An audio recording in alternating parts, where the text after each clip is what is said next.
What's going on, people? Welcome to Live Palace News. Again, we have got updates. It is all kicking off at Palace and it is non-stop today. On today's agenda, as you can see from the title, Olise's potential replacement. And not only that, we've got more news on Olise that's come out in the past hour or so. So we'll be getting into that.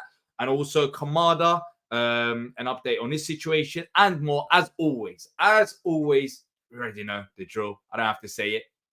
But I might as well say it for the newcomers. If you do enjoy the content, like, subscribe. Let's try to hit over 200 likes. The amount of subscribers is growing. The community is growing. The likes are growing. And the biggest thing about that is what I said, the community is growing. It all helps the algorithm. So if you do enjoy the content, please hit that like button. That is much appreciated. Joined by my main man, T, from the States. You saying, T? Brother, what going on? Oh, hey, you did a little switch up there as well. I wasn't expecting that. I was going to talk about my football manager. No one cares about my football manager. Let's talk about yesterday. I think that's a good starting point as well. After we ended the stream, England had a friendly, which Eze featured in, and also Gahey and Wharton. And the last 24 hours, T, damn, like everyone is talking about, especially Adam Wharton, and the praises that he's getting. Trust me, he's on the scene now. There's no hiding behind it. He's on the scene, and everyone knows who Adam Wharton is. Yeah, now everybody in England knows what we as Palace fans have known since January. You know what I'm saying? I mean, it just took him getting out there on the pitch for them to see it. I mean, only a 30-minute cameo. 100% passing, multiple passes into the final third. Like, yeah, not a secret is out, man. So I guess we got to get ready for what's to come. Yeah, and I mean, there were already rumors about a few weeks ago with Bayern Munich being interested. Then again, there was also a report yesterday suggesting that Bayern Munich will not be making a move for him this summer. We're not going to lose Wharton this summer, but we will lose Wharton at some point because I think he's an incredible footballer. The way he reads the game, that's what it is. I mean, a lot of players have technical ability, but they just can't play just like Adam Wharton can because he's just fantastic at what he does. But if you do have any questions, put a Q and a dot before it, and we'll answer them towards the end of the show. We have got an interesting show today. We have, and let's start off with it as well. I remember 5 months ago, remember 5 months ago when other clubs were laughing at how Blackburn rinsed us. Hey, football is a humbler. That's what I can say. Football is a humbler. But talking about humbling, could we potentially get humbled? Could Olise potentially leave? There's updates today, but let's start off with his potential replacement, according to reports out over in actually Palace. The Palace Way have reported that Crystal Palace are pushing for Matias Soule. He is the preferred target to replace Michael Olise long term. And there is quite a bit to this report that I think I need to read out rather than just the juicy bits because, it does say quite a bit. And we're going to be debating it as well and talking about and discussing what we think what Palace should be doing. Look, the report is saying that it is believed that Palace would prefer to sign Soule earlier on in the transfer window in order to ensure a low price. It's possible that large sale, as expected by Palace, could cause Juventus to increase their asking price. Keep that noted, people. Also, Palace have not yet determined if Soule should only be signed in the case that Olise leaves the club, with the uncertainty over Olise's own future somewhat clashing with the preference to sign Soule as soon as possible. So, T, I think there's two parts to this. Well, maybe three parts. Let's start off with our general feelings. Matias Soule, who has been linked with a move to Palace before. He has. We have discussed him here when the season was going on as a potential replacement for Michael Olise. For you, he was out on loan last season, done pretty well.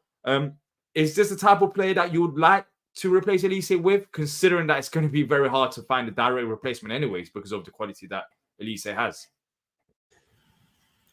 You make a good point. To try and replace Michael Olise is going to be tough no matter what, but this kid has a lot of quality.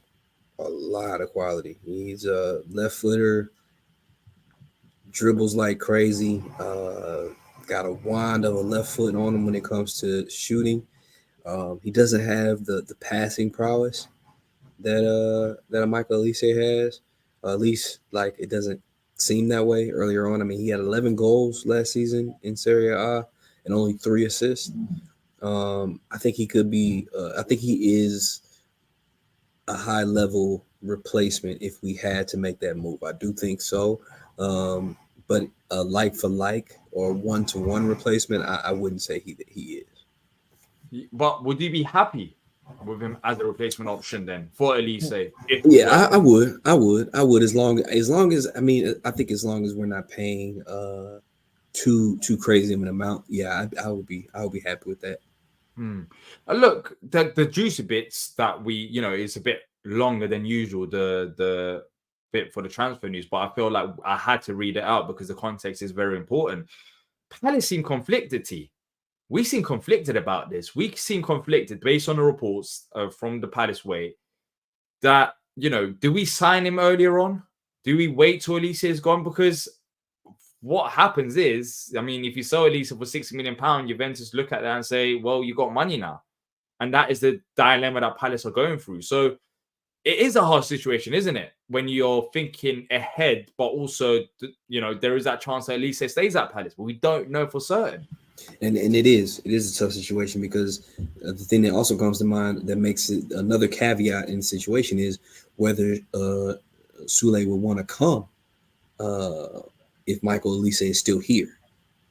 You know what I mean? Because naturally he probably wants to go somewhere where he's going to be playing, where he can play. So if Michael Olise decides to stay, then that affects the amount of appearances that he can probably make or how much he wants to be on the pitch, especially from what he experienced at Frosinone, where he was playing week in and week out. So there's a lot of pieces to this one that makes it a little bit more complicated than some of the other situations that we've discussed prior now. Yeah. And talking about Michael Olise, I think it's only right that we actually speak about the reports that have been coming out today, which we expected at some point on Olise's future. But let's quickly mention it as well, as it has been also an update on Eze as well. I didn't know, but we're going to be talking about an update on Eze that's been released just recently about his release clause. So yeah, I mean, this show is getting spicier than I expected. But yeah, so the latest on Olise, whether he will go or leave, I still think he's staying at Palace. I don't think he will be going to Chelsea or Man United. But Joe Shields, the Chelsea sporting director, is planning to make a move for Michael Olise. No approach has been made yet, according to reports, but it could be one to watch. Crystal Palace, however, remain confident that they can keep the Frenchman, and that is according to Bobby Manzi, who's a very good source for Palace. So we are expecting an approach to you, but as these reports are coming out now and we're getting closer to the window opening, are you worried about the Chelsea rumors? Personally, I'm not. I don't know. I think that. Why are you not? I think Palace? I think that especially some of the stuff that's come out about the fact that he's really enjoying his time at Palace, which it really seems like he is. He's like playing under Glasner. He signed the extension. I don't know. I just feel like for some reason my mind turns towards him staying for another year more than him leaving. To be honest with you. Yeah, and he seems with Olise, I always say this, like he's got the ability. We saw it last year with Chelsea. I mean, he's got more opportunities the following season.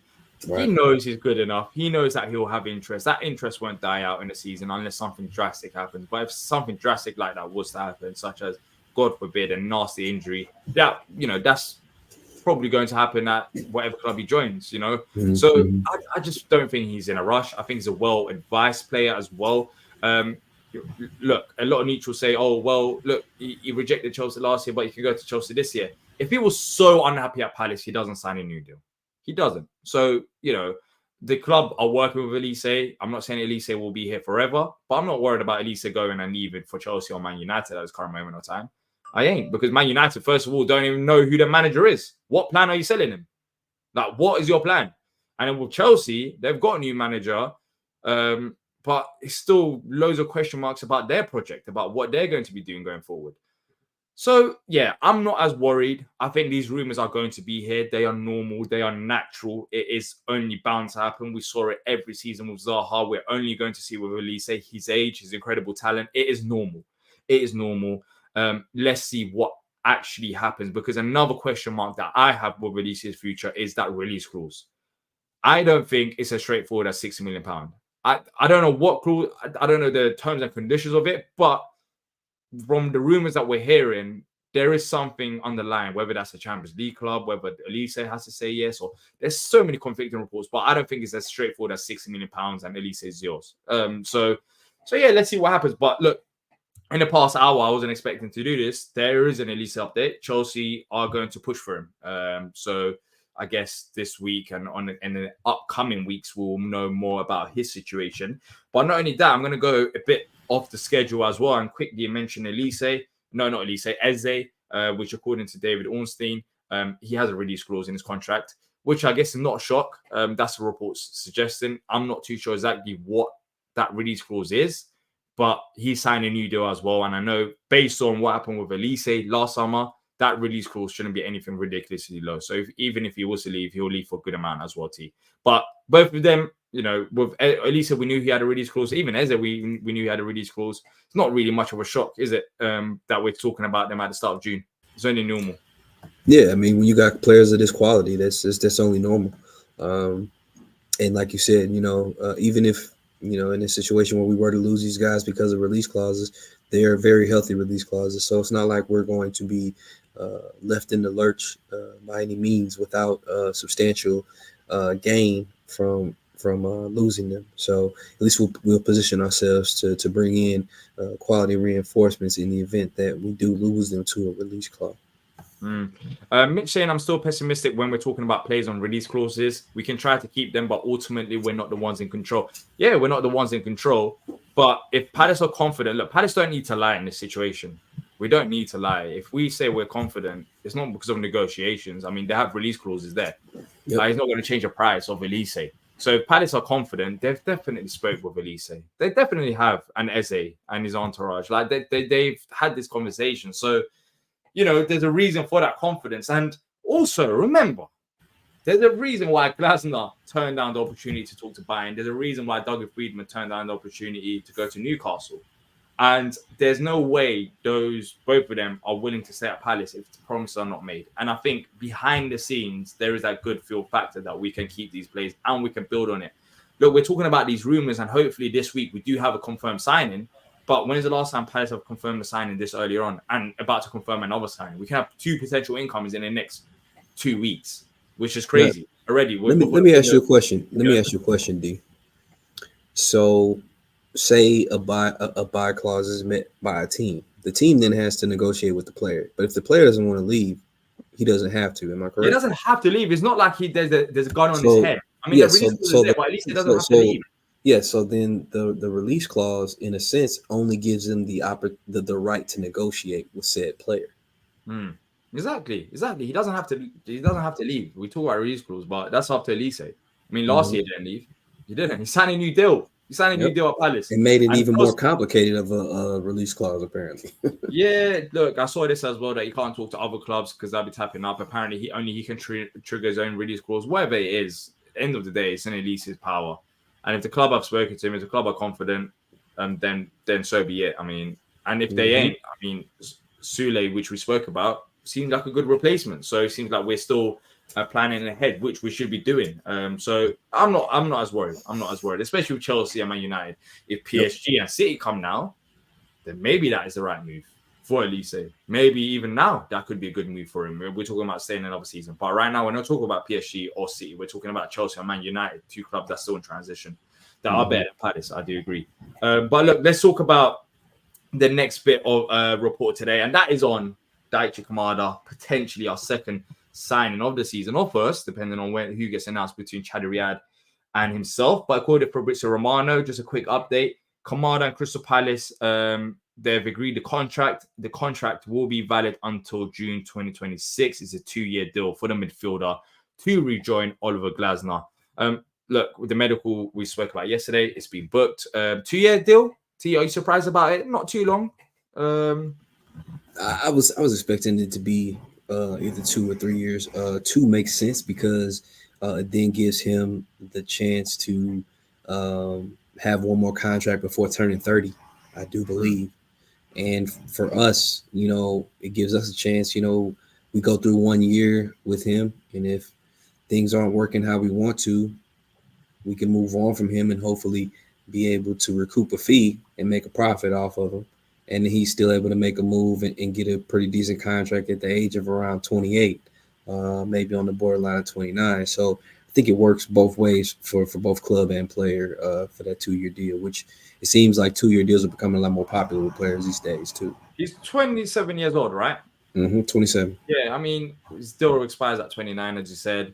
And also, let's see if Kamada. I know he's worked last time around, but there's also that massive fact that it might not work around this time around under Glasner. So let's see. I think that 2 year deal, it's not too short. It's not 1 year deal. It gives us some time, and if he does well within the year, then we can just give him another deal. Absolutely. If he deserves it. So I've got no problem with that. It's just now a matter of when. And Chadi Riyad is another one. Now, I'm waiting for that announcement as well. Hopefully that happens this week. But 2 potential incomings already without no outgoings, and I don't think any of them are replacements for even Olise or Gehi that people like to be. I think these are just good depth options. So we're heading in the right direction. It could be said this is Tompkins and Gyro. It could be said that. And these are 100% improvements on those 2 players as well. So that's the way it is. It is much better. Don't put too much faith in tapping up rules. There are always back channels. Yeah, there are. And that's why I always tell Chelsea fans that, I sold the stream that the reason why Olise didn't join it was apparently we're going to take them to court. Tapping up happens in football. That's not the reason why I didn't join. He signed another deal at Palace as well. So it's just part and parcel of the game. Just because Fabrizio Romano reported it doesn't mean that was the reason he didn't join Palace. He just didn't want to join Chelsea. And let's see this time around if he wants to join Chelsea. But yeah, there's so much tapping up that goes on in football. No one is great in football and care about other clubs. Everyone cares about themselves. See, that's another myth. Well, I don't know if it's a myth, but Geico saying apparently the Olise release clause is only for teams playing the Champions League. That's the 2 things. Apparently, Olise can trigger it. Apparently, it's for teams playing Champions League. No one really knows. But that's the thing. It's not as straightforward as £60 million and Olise is yours. There's something behind it as well, which we don't know about based on all these different rumors. Also, let's talk about the academy as well, because there are a few academy players that are reported to leave, according to Bobby Manzi. He's saying the Eagles are geared up for multiple outgoings from the academy this summer, with Killian Phillips, Kofi Balmer, and Scott Banks all expected to leave the club this summer. I think academy outgoings, I spoke about it. I think we both spoke about it last week or so. It is going to happen. The reality is not every academy player is going to make it. Are you surprised about some of the names? Kofi Balmer, Scott Banks, and Killian Phillips? None of those names I'm surprised about. The one name that I'm surprised about was a name that just recently popped up, and that was Vontae Williams. I was surprised to see he's only 19 years old. He just signed he just finished his first pro year. He just signed his pro contract at the beginning of this season, and we just released him. That was the one that surprised me. He was a young fullback. I know he dealt with some injuries this year, but showed a lot of talent. He actually, I think he got the goal of the year for the academy. I want to say, he's a pretty promising young guy, and they released him. That one was the one that caught me off guard. The other ones I kind of get, I kind of understand because, Kofi Balmer is getting older. I think he's about to be on the verge of 22, 23 years old. Killian Phillips, it just didn't sound like it was panning out for him. Scott Banks dealt with some injuries, but was coming on with St. Pauli, so I understood those ones. But that was the one that caught me off was Vontae. Yeah, and it's going to happen.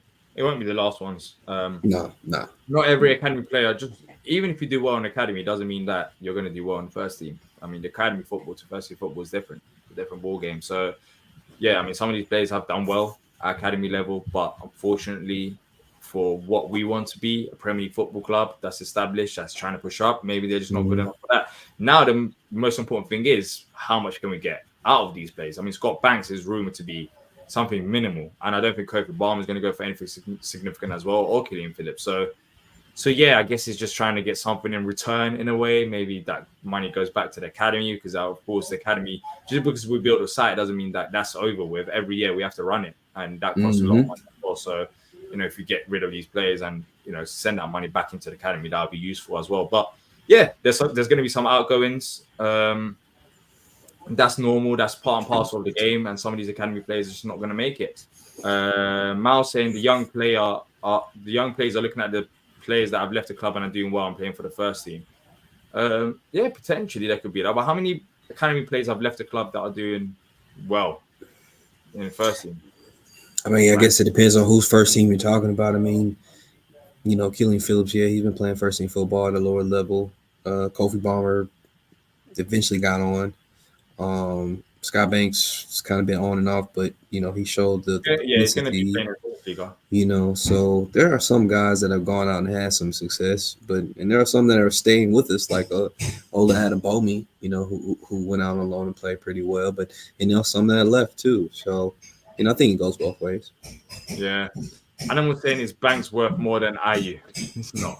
It's not worth more than IU, but we should be getting a fee for him as well. But one can play in the Premier League, one right now, and one cannot. I think that says everything you need to say. We'll be playing in the Bundesliga, which is going to. No, I mean, he can play, as in he has the propensity to be an everyday high level player right now. Is what I'm saying. And some of these players we might regret it in future. You never know, because once they go to a different environment, they might unlock more potential. It happens. Yeah, that's the game.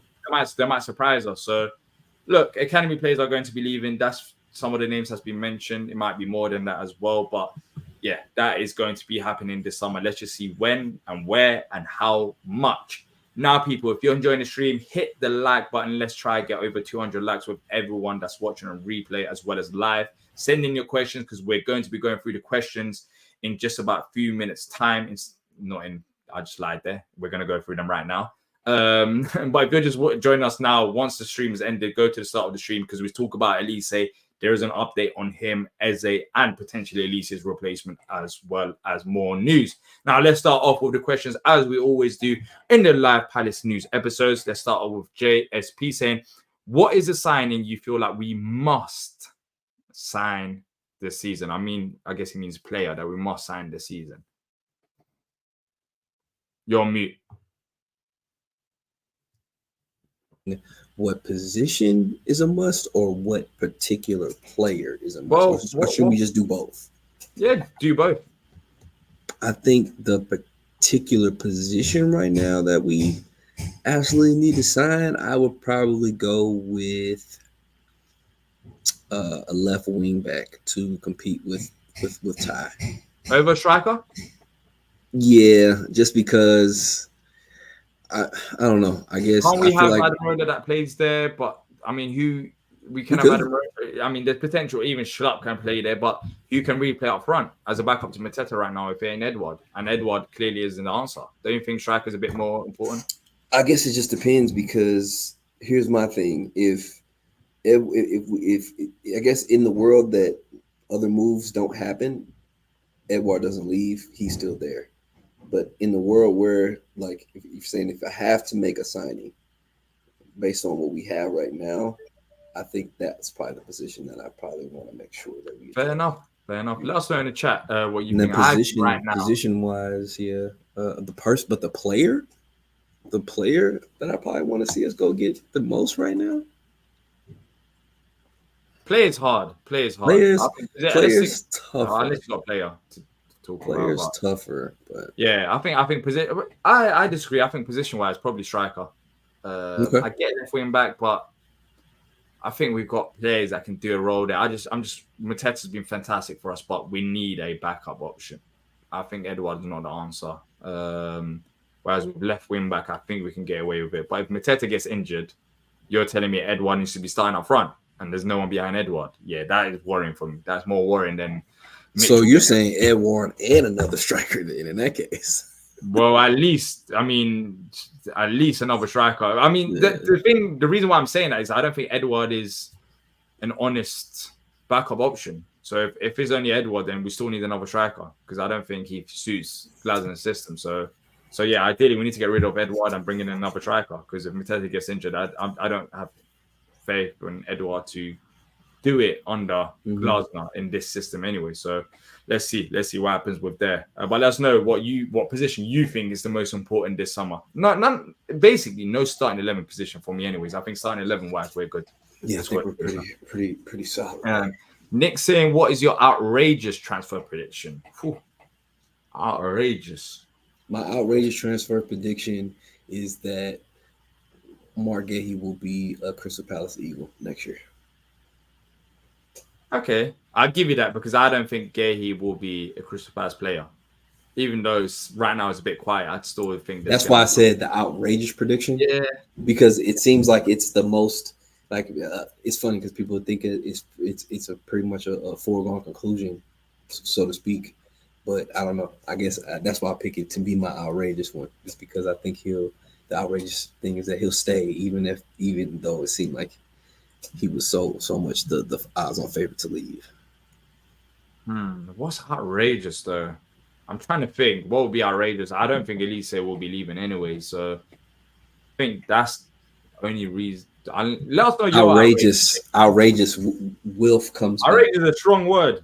Outrageous. Wolf comes back. Yeah, but then that's not gonna happen. Like I don't predict that because I don't think that's gonna happen. Like that's not my. But that's why it's outrageous, though. That's what I'm saying. You don't think people don't think outrageous things are gonna happen. Like yeah, but outrageous needs to also be realistic. It's outrageous. How is it unrealistic that Wolf no, but I'm saying like it has to have a chance. I don't think there's a chance of that. Like that's not outrageous to me. I feel like anything has a chance, D. I don't know, but it's not like I don't know. Your one it makes sense because Gahey is rumored to leave. Maybe it'll be outrageous if he signs another contract. But Wolf one it just seems like if that's the case and I can put out other outrageous takes, I can say I don't know.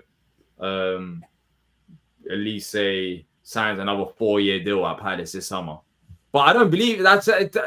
I still don't. That's not really. That's an outrageous thing. I mean, it's not. That's not going to happen. That's not going to happen. Gahey signing another deal, but you don't understand. Gahey signing another deal or staying at Palace is realistic. It's outrageous. It might be outrageous, but it's still realistic. Well, what I'm saying is not realistic. So my ones are just correct. Like, why would Olise sign another 4-year deal? I don't think that would happen. So what would be then? What would you consider to be something that could be outrageous, but that could actually happen? I don't think there is any. I think you hit the nail on the head. If I'm being realistic, I think it's the Gahey one. You might end up saying. I think that could be it. Outrageous. We paid £30 million for Nketiah. If there's any other, that's outrageous. That's outrageous. Yeah, that's outrageous. Tim saying outrageous transfer prediction: Napoli and PSG get into a bidding war for JP, and it still stays at Palace. Yeah, I mean these get away. What about Aaron Wan-Bissaka returning to Palace? Returning back to Palace, that might be outrageous because there's literally no reason for him to return now that we signed Chad Riyad and there's other potential signings that we could sign in defense as well. That could be outrageous. But even if you're watching a replay, let us know your outrageous takes. Is there going to be any outrageage transfer business? 30 million for Nketiah is idiotic. Selling and outrageous. Yeah, that's just it is idiotic. The Reds saying Wharton to Barcelona. But yeah, I guess these are outrageous takes, but yeah. He could play tiki-taka. He could definitely play tiki-taka. 100%. It makes it look easy. It makes playing football look easy. That's the funniest thing about it. And it's not that easy. Ron saying, how much do you think we can get Soule for then? That's a good question. That is what Palace are worried about because, I mean, if we were to get him now, I think we'll get him for cheaper than if we were to sell Olise because, once you sell Olise and the whole world knows that you have £60 million, then that price bumps up. But I still think even right now around 25 plus, 25 to 30. Because it's going to be in euros. I think right now, if we could get him right now, I think we probably swing him for like 20 or 21 million euros. Right now. 20? Fair enough. Yeah, so that should be around. Now. But if we sell Olise, it might have that money that goes between 25 to 30. Yeah, I think it goes 30 plus, and that is the problem. Then dilemma that Palace have, they're not really too sure what to do about it. But yeah, there are any numbers out there yet regarding. Yeah, that's one thing I haven't seen. With all the reports they talked about him, I haven't seen a number thrown out there, which makes me wonder just how far along it is. It might just be interest more than anything else. Marquito saying, what about PSG coming for Olise as Mbappe replacement? I mean, that's a shout. I would do that if I'm PSG. It's not the same kind of player, but and it doesn't play this. He doesn't play the same position either. Like Mbappe was a left winger and striker. Yeah, I guess. Yeah, but I mean, he can probably still play on the left, Olise. But yeah, it's not. That's not what he played at this. Yeah, I'm saying you could put him there, but you're not. That could be outrageous. That could be outrageous, maybe. Yeah, for sure. Yeah, that would shock me. So yeah, exactly. Nick saying any news on Texas share sale, can't be much time to get Everton before the 777 thing hits the fan. We spoke about recently that he's willing to take a hit and he wants to own both Palace and Everton. I guess that is to speed up the process to buy up Everton, but the Premier League, I don't think will approve that. And why would they approve it? It doesn't make any sense. So, he's trying to get out the door. He's trying to get out the door as quick as possible. But so far, no other updates than what we heard last time that he's trying, he's willing to take a cut or a hit, as the report suggested, to get his Everton shares. So, he's working hard for them, man. He's working hard for them Everton shares. Let's see what actually happens. Looney saying, what's all this about Glasner blocking Eze exit? Why Eze not Olise? I've not personally heard of that. I haven't seen that either. I haven't personally seen that either. I mean, yeah, exactly. So I don't know if that's true or not. Patrick saying, who are Palace looking to be at the backup wing backs? We already spoke about this as well. But right now, all I see is Klein. Imre at the right-hand side, left-hand side, Adam Roller potentially. But then we ideally need to sign the depth option at wing backs. I think the left more than the right, because I think I'm leaning more towards Imre having his opportunity this summer. Let me go for the next one. Leon saying, Crystal Palace, what a club. We have 2 new players, Kamada and Riyadh, maybe even Joe Bellingham. Europe next season, maybe 8, but we need a striker. Yeah, I agree. We haven't confirmed the 2 players yet, but yes, we should have the 2 players unless there's literally done everything but announced them at this point. Seems like exactly. It's still early as well. I mean, June the 4th, and we're already signing 2 players. It's very good, positive steps. Exactly what we want. Twist is saying, is Kamada Glasner signing or did Friedman have a say? And now I was kind of debating this yesterday. I think to put it all on Glasner is a bit harsh from Friedman. I think Friedman probably has a say in terms of the negotiations and all of that, but I think Glasner 100% played a part. He's just ex-player. Yeah, I think it's a combination of both. Yeah, that's what I think as well. Tim saying, would you pay the 30 million Leeds want for Somerville? No, not really. Nah, I'm not paying that. Not paying it. Exactly. Red saying, would you take Wilf back? Might be controversial, but no, I wouldn't. I think that ship has sailed. T, for you, would you welcome Wilf back? Did you see the tweet he put out the other day and deleted it? Did not. He basically responded to a Galatasaray fan saying, no, I did see that one. No, I thought you were saying he tweeted something in relationship to Palace. No, I didn't. Paraphrasing, like I was out injured, I was out new country, I got goals and assists, and then all of a sudden I was on the bench not playing. Then afterwards he deleted like a few minutes later. So look, man, if we get rid of Schlupp and we get rid of IU, I'd take Wolf back. Yeah, but it's not going to be cheap, is he? In terms of wages and stuff, to sit on the bench. I don't know. So I don't know. Maybe something changes. I mean, now's the time to come back. You got to come back on a discount, bro. Give us the discount. Yeah, but how much of a discount is he going to take? Like, at least, I mean, he was making well over 100. I'm going to need him to take like 80 or 90. Yeah, exactly. Yeah, that's not going to happen. I mean, who would do that? Exactly. You want to take that much of a discount of your wages? My man, what, 31 now? It's a little different this time around. Someone will buy him up. But yeah, I think that ship has sailed from Palace side of things. And it's done. It's done. Nick saying, would you rather have legs as long as your fingers are fingers as long as your legs? Legs as long as your after we do the fans questions. Tim saying, I'll have a think about it. How realistic is the deal for Kostic? Gone quiet on that rumor. Yeah, I don't think it's happening. I don't think it's happening. I mean, plus he's almost 30 years old. It doesn't make sense. Yeah, exactly. Animal saying, does France have a breakthrough season this year? Look, I'm excited about France. I think under Glasner, a lot of people writing him off. I think there is a player in him. Yes. Last year, the previous manager, Hodgson, didn't really support him. in terms of his comments. It was unhelpful. So I think Glasner is a player to look at this summer. For you, T, what does França, what does França need to do for you to say, yeah, that's it? Like, he's looking much better. What do you think he needs to improve on in his game? I mean, his end product, you know what I'm saying? I mean, of course, just getting in there and being productive, scoring some goals in his appearances, charting some assists in his appearances, putting in solid performances.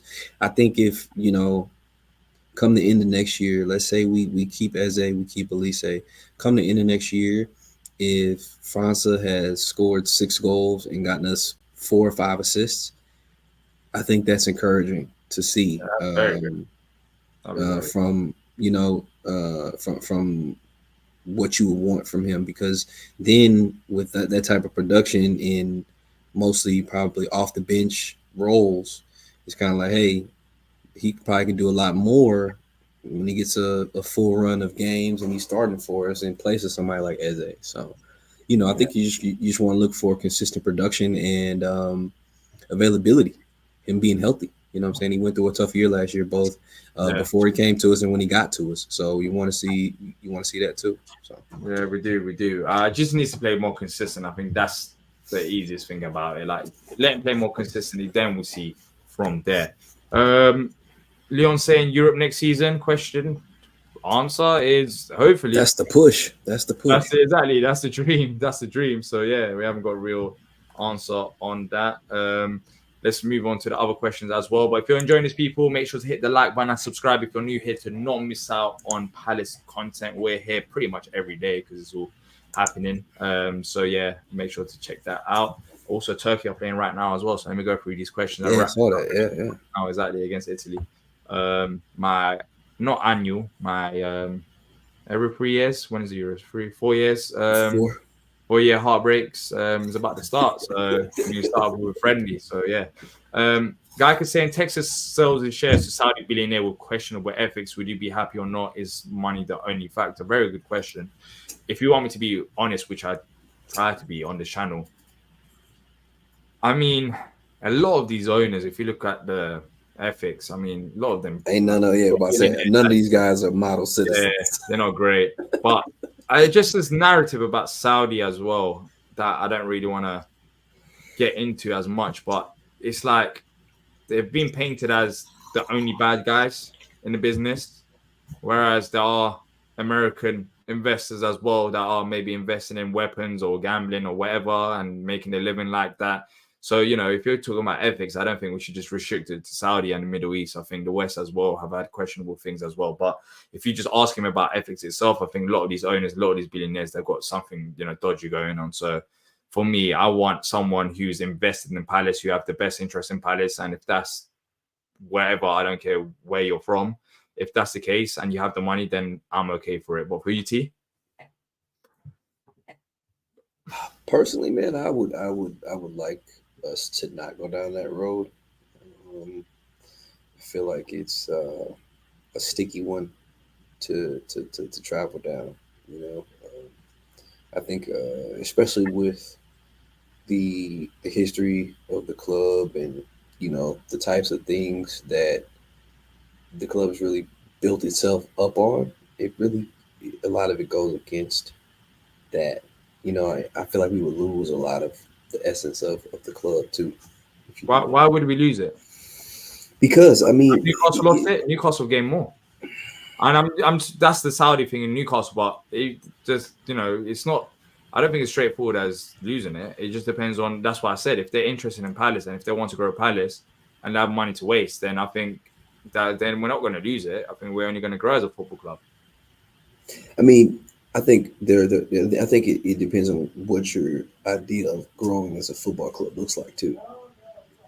Because if it's crazy expansion to where things like season ticket sales skyrocket to where the core fan base can't afford to be season ticket holders or to even be able to make it to matches on a regular basis, then it's going against some of the core beliefs of this club.